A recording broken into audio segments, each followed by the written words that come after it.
सुस्वागतम. संगीता भालसिंग या माझ्या यूट्यूब चॅनलवर तुम्हा सर्वांचे हार्दिक स्वागत. आपण पहिली घटक चाचणी परीक्षा याची प्रश्नपत्रिका किंवा कृतीपत्रिका पाहणार आहोत. विषय आहे मराठी आणि वर्ग आहे इयत्ता 12वी कला, वाणिज्य आणि विज्ञान या तीनही शाखांना हीच प्रश्नपत्रिका आहे. या वर्षीची प्रश्नपत्रिका आहे 1/9/2025 रोजीची.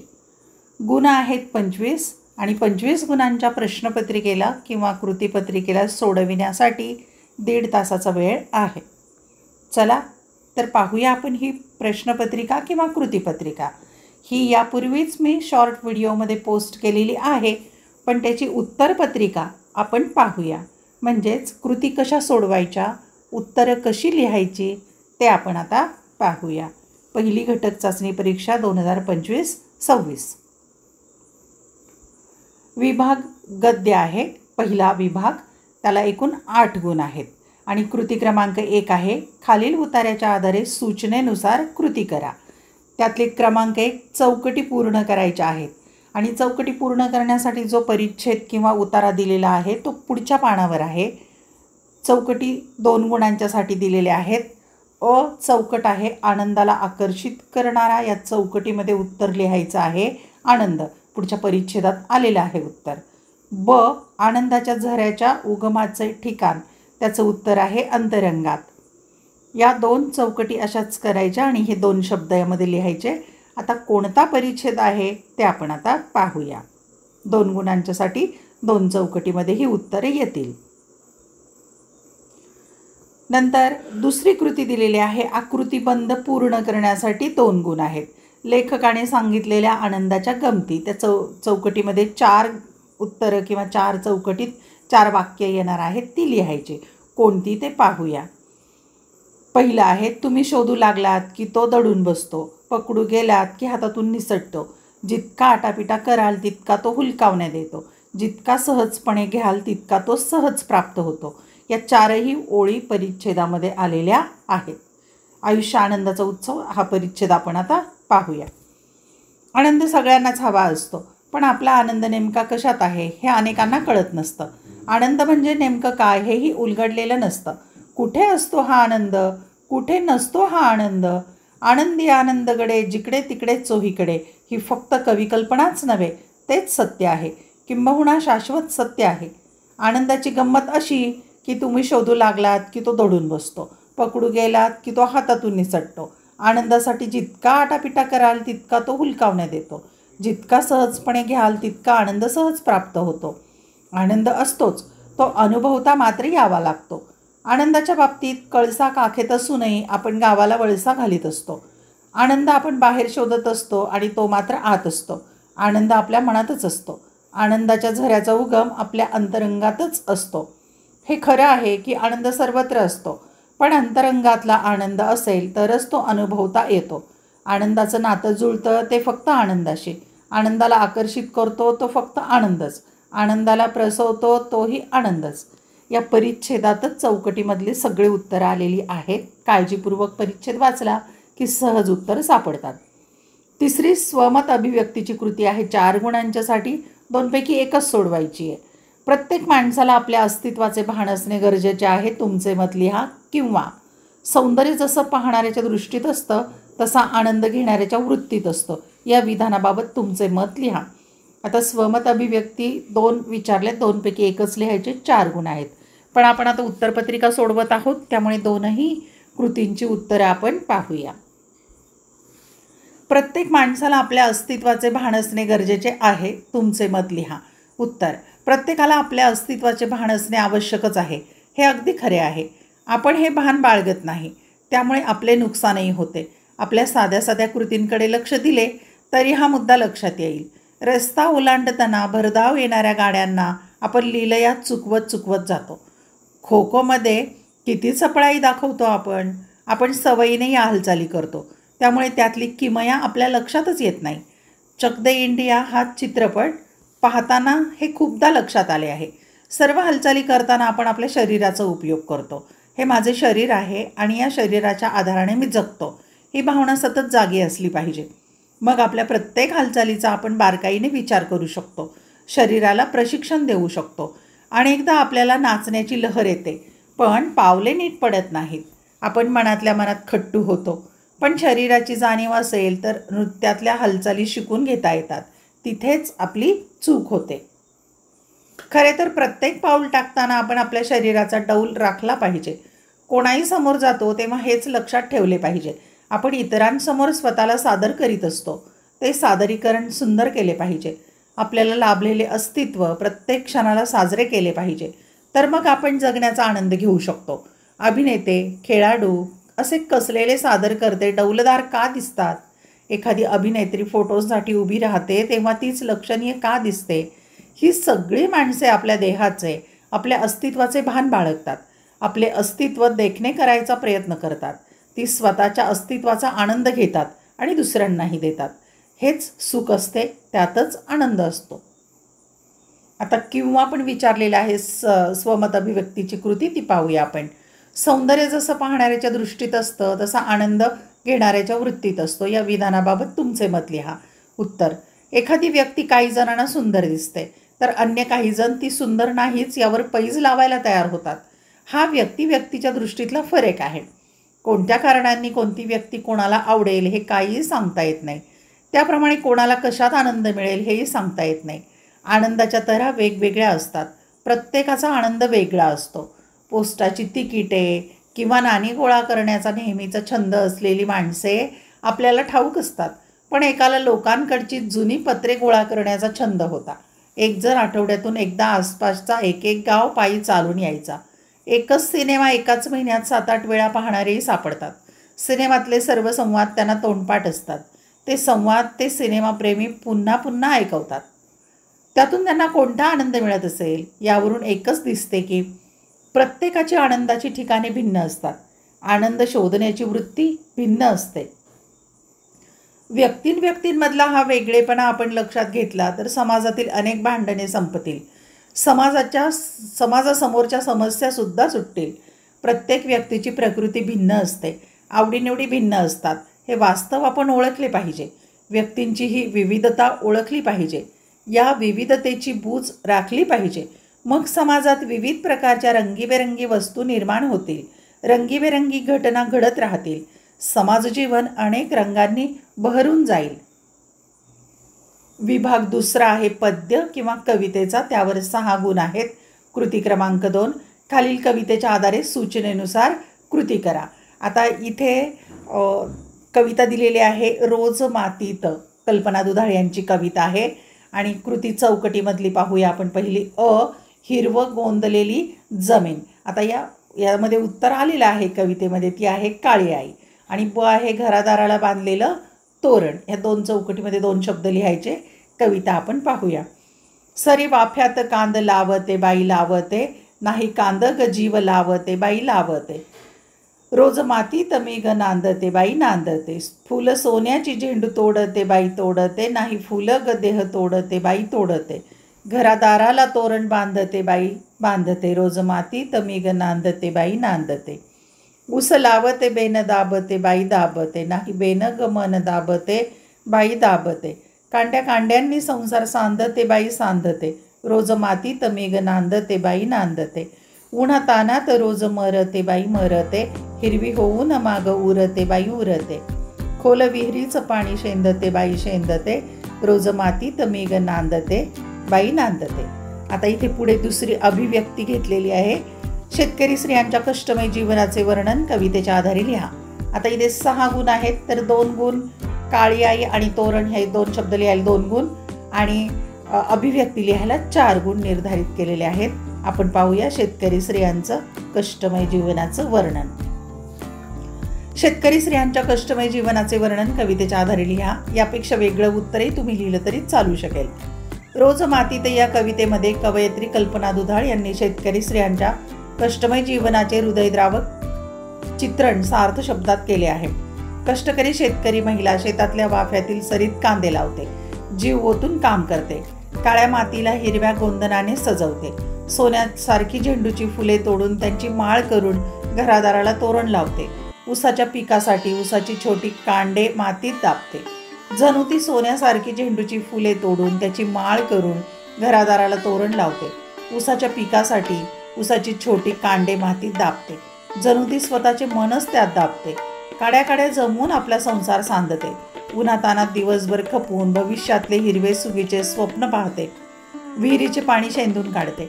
अशा प्रकारे अहोरात्र शेतात कष्ट करून शेतकरी स्त्री आपल्या संसारातील साऱ्या माणसांना आनंदी राखण्यासाठी झटत असते. काळ्या आईच्या कुशीत हिरवेगार पिकांचे स्वप्न पाहत मातीतच नांदत असते. विभाग तिसरा आहे साहित्य प्रकार कथा आणि 3 गुण आहेत कथा या साहित्य प्रकारावर. कथा साहित्य प्रकार परिचय हा एकच घटक घेतलेला आहे, त्यावर कृती आहे. कृती तिसरी, खालील उतार्याच्या आधारे सूचनेनुसार कृती करा. पहिला प्रश्न आहे, एका वाक्यात उत्तर लिहा. 1890 मध्ये श्रेष्ठ कादंबरीकार ह ना आपटे यांनी सुरू केलेल्या साप्ताहिकाचे नाव.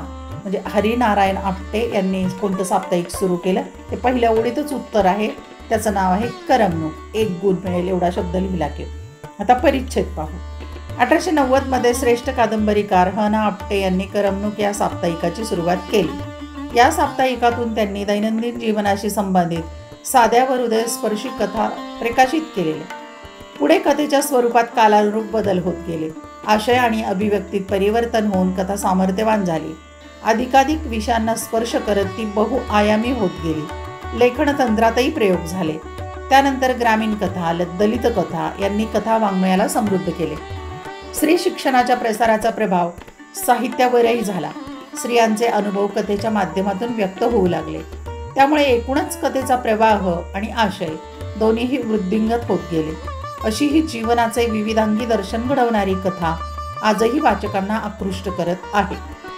आता यावर दुसरी कृती आहे, कथेच्या स्वरूपात कालानुरूप कोणते बदल होत गेले ते लिहा.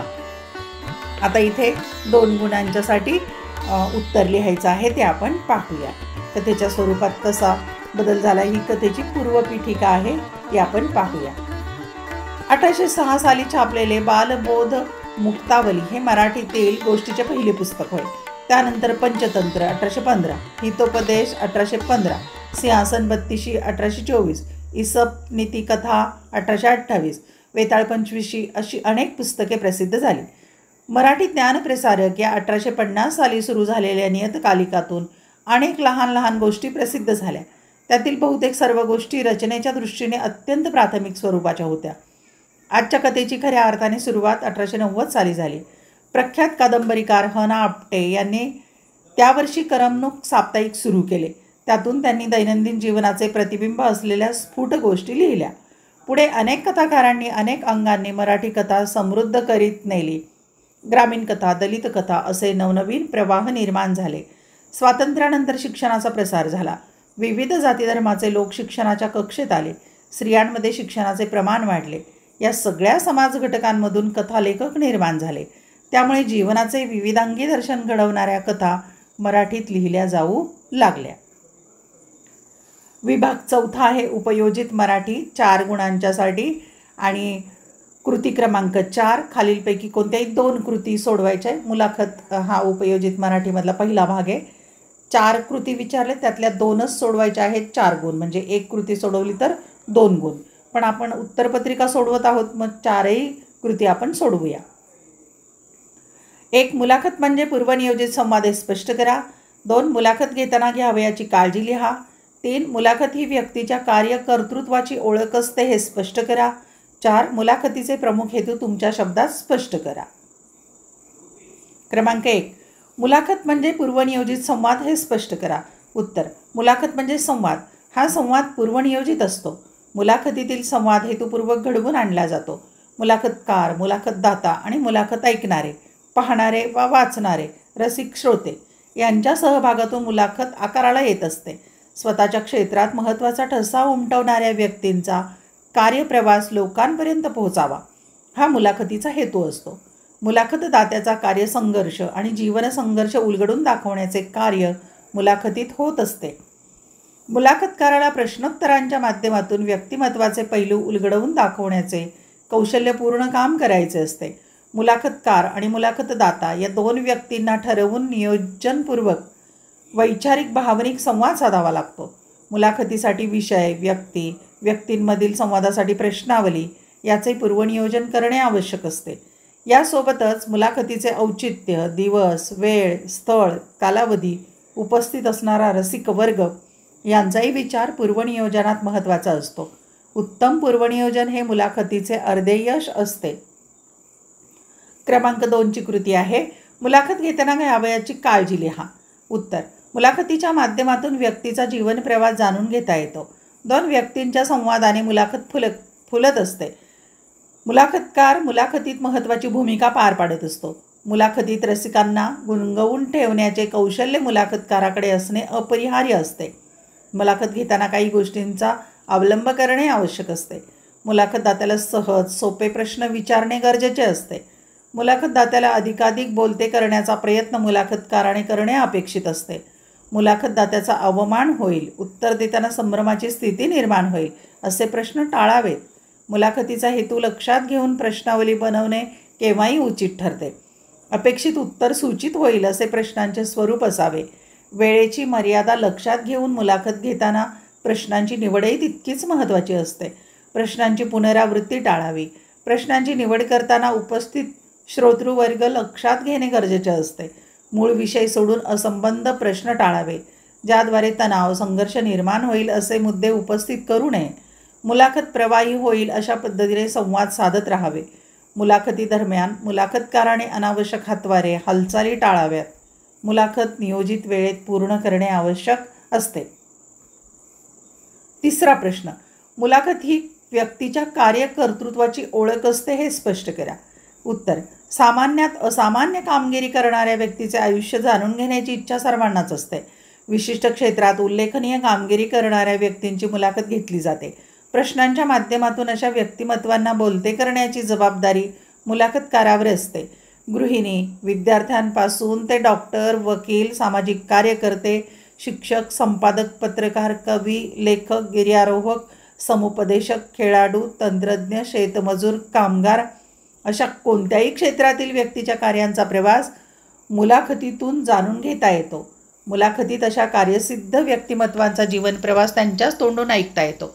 यशाच्या शिखरावर जाण्यासाठी भोगाव्या लागणाऱ्या यातना, संघर्ष, जिद्द, परिस्थितीशी झुंज, सोबतीचे स्नेहीजन अशा कितीतरी गोष्टींवर मुलाखतीच्या माध्यमातून प्रकाश टाकता येतो. जया अंगी मोठेपण तया यातना कठीण ही ओळ काही व्यक्तींच्या बाबतीत तंतोतंत लागू पडते. अशा व्यक्तींचा जीवन प्रवास संघर्षमय असतो. हे जाणून घेण्याची इच्छा जनसामान्यांच्या मनात असते. मुलाखतीतून असा खडतर जीवन प्रवास जाणून घेता येतो. जगावेगळी आव्हाने पेलून स्वतःच्या कार्याने स्वसिद्ध केलेल्या व्यक्ती मुलाखतीतून समोर येतात.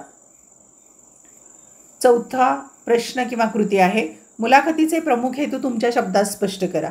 उत्तर: आजचे युग संवादाचे आहे. संवादाची अनेक उद्दिष्टे बघायला मिळतात. मुलाखत हे देखील असेच विचारविनिमयाचे एक संवादी रूप आहे. विविध क्षेत्रात आपल्या कार्याचा स्वतंत्र ठसा उमटवणाऱ्या व्यक्तींचा परिचय सर्वांना व्हावा या हेतूने मुख्यत्वे मुलाखत घेतली जाते. मुलाखतीच्या माध्यमातून अशा व्यक्तींच्या कार्यावर प्रकाश टाकणे हे प्रधान असते. सामान्यांचा असामान्य प्रवास मुलाखतीतून उलगडणे शक्य असते. कितीतरी व्यक्तींचे आयुष्य म्हणजे एक संघर्षपट असतो. हा पट जाणून घेण्याची अनेकांना इच्छा असते. यासाठी मुलाखत महत्त्वाचा मंच असतो. विचारवंतांची विविध मते, तज्ज्ञांचे विषय ज्ञान जाणून घेण्यासाठी विशेषतः मुलाखतीचे आयोजन केले जाते. मुलाखतीतून विशिष्ट व्यक्तीची जडणघडण जाणून घेता येते. यासोबतच काळ, परिसर यावरही प्रकाश टाकणे शक्य असते. मुलाखतीच्या माध्यमातून कलास्वाद घेता येतो. समाजाचे प्रबोधन करणे, जनजागृती करणे, एखादी घटना सविस्तर समजून घेणे, विविध कलांविषयी जाणून घेणे अशा अनेक हेतुपूर्ततेसाठी मुलाखत घेतली जाऊ शकते. विभाग 5वा, शेवटचा विभाग, व्याकरण आणि लेखन. 4 गुणांच्यासाठी व्याकरणावर कृती विचारल्यात. कृती 5वी, सूचनेनुसार कृती सोडवा. 4 कृती आहेत आणि 1-1 गुणांच्यासाठी आहेत. तुम्ही कोणाशीच वाईट बोलू नका. होकारार्थी वाक्य करायचं आहे. आता होकारार्थी वाक्य करताना असं वाक्य होईल, तुम्ही सर्वांशी चांगले बोला. 1 गुण आहे. 2, नवरात्र या सामासिक शब्दातील समास ओळखून लिहा. पर्याय दिलेले आहेत. अव्ययी भाव समास, द्विगु समास, द्वंद्व समास आणि बहुव्रीही समास. अचूक उत्तर आहे द्विगु समास. 3 पावलं पावली या सामासिक शब्दातील समासाचे नाव लिहा, तो आहे अव्ययीभाव समास. आणि 4 योग्य पर्याय निवडा. हा आनंद सर्वत्र असतो. वरील विधानाचे प्रश्नार्थी वाक्य ओळखून लिहायचे. 1 हा आनंद कुठे नसतो. 2 हा आनंद कुठे असतो. 3 हा आनंद सर्वत्र नसतो का. 4 हा आनंद सर्वत्र असतो का. आता या 4 पैकी अचूक उत्तर आहे पहिलं, हा आनंद कुठे नसतो. अशा प्रकारे 4 गुणांच्यासाठी 4 कृती सोडवायच्या आहेत. धन्यवाद. व्हिडिओ लेक्चर आवडल्यास चॅनल ज्यांनी सबस्क्राईब केलं नसेल अजून त्यांनी सबस्क्राईब करा आणि आवडलेले व्हिडिओ लाईक कमेंट शेअर जरूर करा. इयत्ता 11वी आणि 12वी या दोन्ही वर्गांचे अनेक विषयांचे व्हिडिओ लेक्चर, प्रश्नपत्रिका, उत्तरपत्रिका या चॅनलवर पोस्ट केलेल्या आहेत. त्या पाहायच्या असतील तर या चॅनलची प्लेलिस्ट एकदा पाहून घ्या. मी अनेक विषय टाकलेले आहेत आणि क्रमाने व्हिडिओ आहेत, ते पहा आणि आवडल्यास लाईक कमेंट शेअर जरूर करा. तुमचा प्रतिसाद ही प्रेरणादायक असते आणि अनेक विद्यार्थी खूप छान छान कमेंट करत असतात. त्या सर्वांचं खूप मी कौतुक करते, धन्यवाद देते.